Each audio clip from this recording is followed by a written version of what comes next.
ત્યારે ગ્રામજનોને પણ વિનંતી કરું કે શાળાના દરેક કાર્યની અંદર સહયોગ આપે અને એમને છૂટ આપે કે તમારે આ છોકરાને ધોઈ મૂકવું હોય તો ધોઈ મૂકવજો, પણ સુંદર મજાનું એજ્યુકેશન અને શિક્ષણ આપો. અને વાલીઓને પણ ગ્રામજનોને વિનંતી કરું છું કે મા બાપ પછી જો કોઈ બાળકનું સારું વિચારશે તો એ આ ગુરુજનો છે, આ સિવાય કોઈ વિચારવાનું નથી, કોઈને કશી પડી નથી. બરાબર? આપણો સ્ટાફ, આપણી શાળા, આપણા શિક્ષકો અને આયોજન એટલું સુંદર મજાનું છે કે માત્ર નોકરી કરે છે એવું નહીં, હૃદયથી બાળકો માટે કામ કરે છે.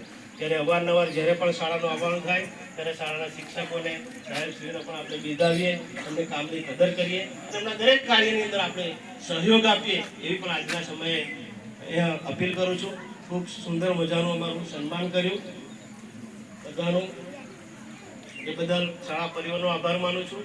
અને ખાસ કરીને આપણો કણભઈપુરાનો વિસ્તાર ખોબલીપુરાથી શરૂ થાય અને છબલસીપુરામાં પૂરો થાય, એનું છેલ્લું ઘર જ્યાં દાગજીપુરાનો સીમાડો લાગે, ખાનપાનો સીમાડો લાગે, ગંગાપુરાનો સીમાડો લાગે, તેના બાળકો જે છે એ ભણવા જાય છે દાગજીપુરા, પણ આપણા દાતા એ મૂળ કણભઈપુરાના છે આપણા વચ્ચે. તે ત્યાં એ બાજુની બધી શાળાઓ તો જમાડે જ છે. આજે શીતળા સાતમ હતી એટલે થોડું અમારે માથાકૂટ પણ થઈ કે રાખવું કે કેમ, પણ એમને બધી જ શાળાઓ જમાડે છે. તો એક શાળા માટે કાર્યક્રમ બદલાય એ યોગ્ય પણ ના ગણાય.